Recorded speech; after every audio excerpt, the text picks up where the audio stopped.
मोटी दिदीको च्यानलमा एकदमै स्वागत छ है साथीहरू। आज पनि मोटी दिदी हजुरसँग खाना खाँदै गफ यसो गर्दै भिडियो बनाउँदैछु है। सबै कुरा एकै ठाउँ लगाइदिएको छ क्या साथीहरू। यो मुसुरोको दाल, अनि त्यहाँबाट साग, अनि यो के अरे मुलाको अचार, अनि यति नै हो क्या आज चाहिँ। अनि मोही छ पाकी भनेको दही ल्याएर, अनि यहाँ मोही चाहिँ फिट्न हुँदैछ क्या मम्मीले।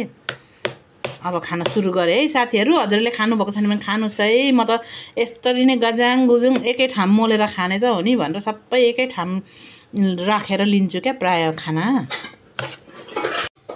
यो साग चाहिँ हेर्नु न, हामी सिट्ठी लाउँछौँ क्या, सिट्ठी लाएर बनाएको हो, स्वाइँ स्वाइँ पारेर। हाम्रो मम्मीलाई यस्तै मनपर्छ क्या, सिट्ठी लाएको लपक्क पारेको। मलाई चाहिँ यस्तो पनि मिठो लाग्छ, अनि त्यो अलिक काँच काँचै जस्तो पल्टाङ पुल्टुङ पारेको नि मिठै लाग्छ। आफ्नो किसिमको स्वाद हुन्छ क्या दुई खालके तरिकाले पकाउँदा। अब चाहिँ म खाना सुरु गरेँ है साथीहरू। खाए ल।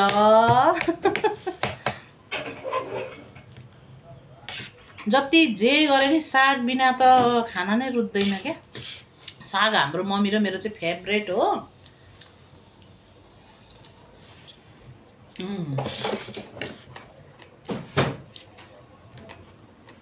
सुकेको अकबरे खोर्सानी, अकबरे खोर्सानीलाई सुकाएर राखेको।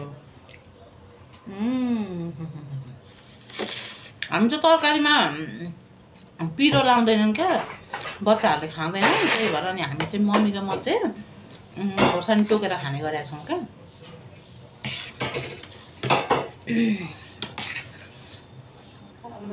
जति जे गरे नि खाना चाहिँ सागसँगै रुच्ने हो क्या, अरू तरकारी भन्दा।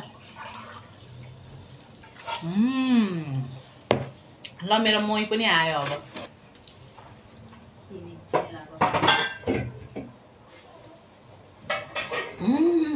चिनी लगाएको हो मेरो भताले चाहिँ मोहीमा क्या चिनी लगाइदिएको रहेछ हिजोको मोहीमा। त्यसमै मम्मीले मिसाइदिनु भएछ, एकदम गुलियो भएछ। मलाई फेरि मोही चाहिँ गुलियो मन पर्दैन क्या, अमिलो अमिलै मिठो हुन्छ मोही है। आजदेखि मान्छेहरू झन्डा बोकेर जाँदैछन् सबैजना आन्दोलन गर्न। आफू चाहिँ यहाँ गम गम भात खाइरहेको छु। खानै पर्यो, के गर्नु त होइन। उनीहरू पनि खाएरै गएका होला नि।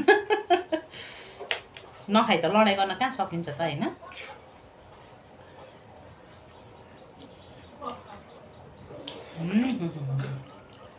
मैले मेरो फुच्चालाई बाटोमा पुऱ्याएर आउँदा बाटोमा देखेको क्या, झन्डा पछाडि बाइकमा झन्डा राखेर अनि मान्छेहरू हिँडिरहेका छन् क्या। अब आन्दोलन होला नि त अब के हो। राजनीतिक भन्दा नि म त खानामा इन्ट्रेस्ट छ क्या।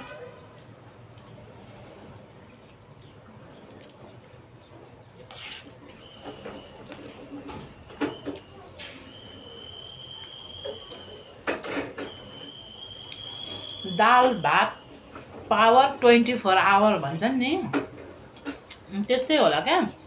जति जेसुकै खाऊ न, भात खाए जस्तो हुँदैन क्या। बेलुका चाहिँ बरु यसो के खाएर सुत्न सकिन्छ है।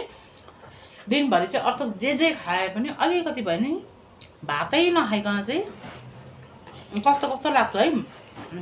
मलाई चाहिँ हजुरहरूलाई चाहिँ कस्तो लाग्छ नि, भात भनेको भातै हो क्या।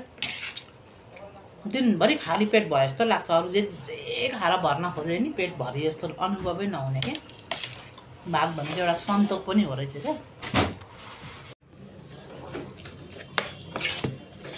गज्याङ गज्याङ गज्याङ मुसेर यो खोर्सानी हेर्दा यस्तो सुकेको खोर्सानी सानो पाप्रा छ, यति पिरो छ कि साथीहरू। ल साथीहरू मैले सबै खाइपी गरिसकेँ। हस् त साथीहरू, धन्यवाद। हजुरहरूले मलाई साथ दिनु भइरहेको छ है, यसरी नै साथ दिनु होला। अनि धेरै धेरै धन्यवाद। सब्सक्राइब गरिदिनु हुने साथीहरूलाई त धेरै धेरै सधैँको धन्यवाद दिइरहेको छु। अनि जो नयाँ साथीहरू हुनुहुन्छ उहाँहरूले पनि सब्सक्राइब गरिदिनु होला। मोटी दिदीको च्यानललाई साथ सपोर्ट गरिदिनु होला। सपोर्टको धेरै खाँचो छ। हस् त साथीहरू, हजुरहरूको शुभ दिन रहोस्। By by.